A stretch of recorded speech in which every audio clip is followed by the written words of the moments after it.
wal'aansa barbaachan fuula keetti argame. Yaada garaa kootu akka fedhaa keetti adeemuu dadhabee. Fayyaalessummaa koo hunda akka ilaaltu fonqolchitee maraa.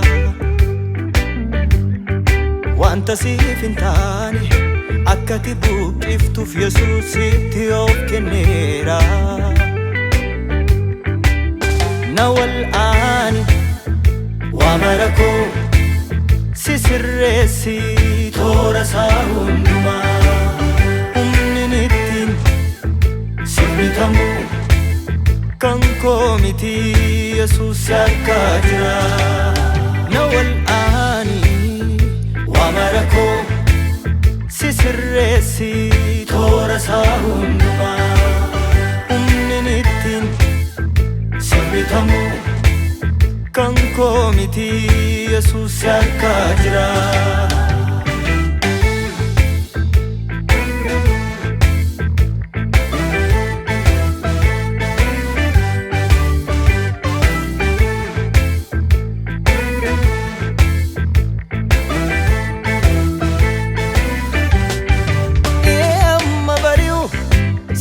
Gammachiisuuf garaan koo ni hawaa. Akka yaada fedha keetti deddeebi'uuf yaadeen adeemsa jalqabaa.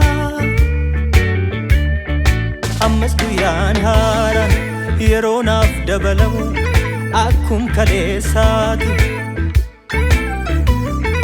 Deddeebinuufisiisa yaada qofaan guutamee kan hin hiikamne hojiitti. Ammas guyyaan haaraan yeroo naaf dabalamu akkum kaleessaati. Deddeebinuufisiisa yaada qofaan guutamee kan hin hiikamne hojiitti. Ammaa kaasee kun hunduu na haa ga'u. Na jijjiiri akkan si qofaadhaaf ta'u.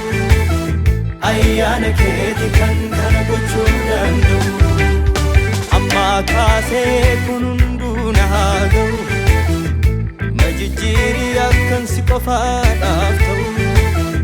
Ayyaana keeti kan kana gochuu danda'u.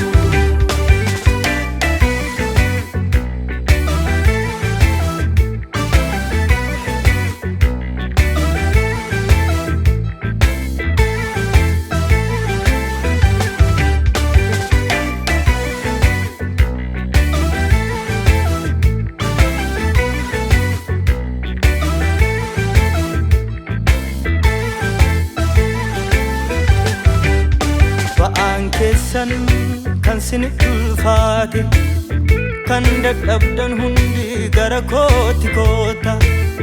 Ba'aa keessan isinirraa fuudhe lubbuu keessan annan boqochiisa. Akka jettee ba'aa koo baadhadhee laafina koo hundumaa sitti himaa. Gara keettan fiiga furmaannoo si biraa. Gara keettan fiiga furmaannoo si biraa. Gara keettan fiiga furmaannoo si biraa. Gara keettan fiiga furmaannoo si biraa. Gara keettan fiiga furmaannoo si biraa. Gara keettan fiiga Yesuus furmaannoo si biraa.